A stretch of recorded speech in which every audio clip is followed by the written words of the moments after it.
que nós precisamos saber sobre derrame pleural, uma complicação comum dos pacientes com pneumonia?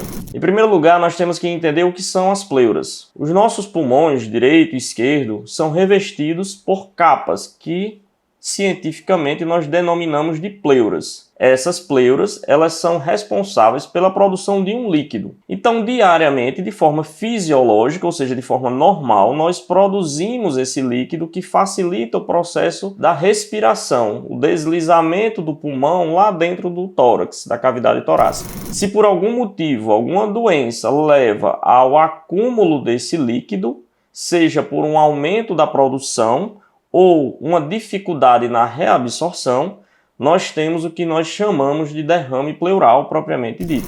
Em primeiro lugar, nós temos aquela situação em que o paciente tem uma doença na pleura. Essa doença na pleura vai dificultar a reabsorção ou aumentar a produção do líquido. Em segundo lugar, nós temos aquele grupo de pacientes que tem uma doença em outro órgão, por exemplo, o coração, o rim, o fígado. Como consequência dessas doenças, o paciente aumenta a quantidade de produção e extravasa líquido para a cavidade pleural. Para cada situação dessa, nós temos um conjunto de sinais e sintomas.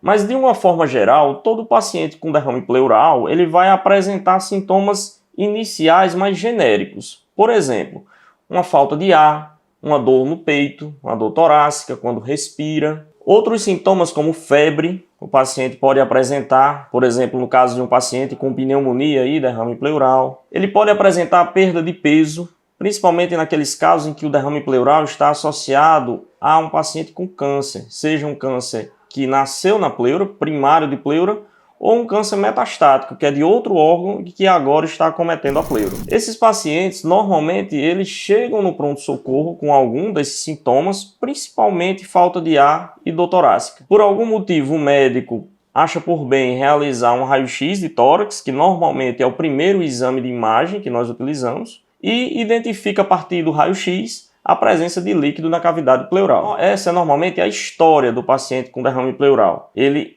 entra no pronto-socorro com esses sintomas, realiza um exame de imagem e a partir daí começa o que nós chamamos de investigação, de propedêutica, para identificar qual é a causa desse derrame pleural. Na propedêutica do derrame pleural, a partir do momento que nós identificamos ali no raio-x que o paciente tem líquido acumulado na cavidade pleural, nós passamos a colher dados da história desse paciente.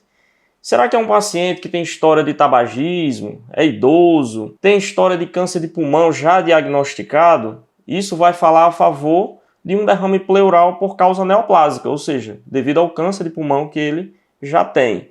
É um paciente que, por exemplo, tem uma história de tosse com catarro produtiva nas últimas semanas. Pode ser, por exemplo, um paciente que está desenvolvendo uma pneumonia que complicou e agora apresenta um derrame pleural. Independentemente da causa, esse derrame pleural, na maioria das vezes, ele deve ser puncionado. O que é isso? Eu devo colher líquido com uma seringa, uma agulha lá nas costas do paciente, no dorso, e coletar material para análise laboratorial. A partir da análise laboratorial, nós vamos identificar qual é a causa daquele derrame e o tratamento consequentemente. Aproveitando que a gente está falando de análise, se você gostou, se você fez uma análise positiva dessas informações e desse vídeo, aproveite e deixe um like aqui no canal, aproveite e se inscreva e ative o sininho lá para receber mais informações. Após receber os resultados dos exames laboratoriais desse líquido pleural, é que nós presumimos qual é a origem daquele líquido. Será que é uma origem cardíaca, uma origem hepática, do coração, do fígado, de um problema renal? Caso seja um derrame pleural por origem em outro órgão, por outra doença sistêmica que não seja a pleura, o tratamento vai ser focado na doença de base, ou seja, na doença daquele órgão específico. Seja uma insuficiência cardíaca, uma doença hepática do fígado, uma doença renal. Se a doença for da pleura, aí nós temos que estudar aquela pleura, fazer uma biópsia da pleura para saber exatamente o que é que está acontecendo ali. Por exemplo, o paciente pode ter uma tuberculose pleural, que é um tipo de tuberculose diferente da tuberculose pulmonar, que o paciente tem tosse, febre, perda de peso. A tuberculose pleural é um pouco diferente. O paciente ele não é bacilífero, ele não transmite a tuberculose da mesma forma que o paciente com tuberculose pulmonar. E ao mesmo tempo o tratamento é o mesmo da tuberculose pulmonar. Aquele líquido pleural ele reabsorve ao final do tratamento normalmente. Mas por outro lado, será que aquele líquido é um líquido que é uma complicação de uma pneumonia? É uma pneumonia que complicou por não ter sido tratada da forma adequada e agora aquele líquido se tornou infectado, se transformou em uma condição que a gente chama de empiema. Nesse caso, o paciente vai precisar ficar internado, fazer uso de antibiótico, fazer fisioterapia respiratória e muitas vezes vai precisar colocar um dreno no tórax, um tubo que o objetivo vai ser esvaziar todo aquele líquido pleural para que o pulmão possa voltar a ocupar toda a cavidade e, com isso, resolver o processo infeccioso em questão. Uma outra situação relativamente comum é o paciente que tem câncer, seja câncer de pulmão, câncer de mama, e aí esse câncer ele faz metástase na pleura, ele dá metástase para a pleura. E aí o líquido que normalmente deveria ser produzido e reabsorvido de forma normal, fisiológica, ele passa a não ser mais absorvido da forma habitual. Ele acumula na cavidade pleural.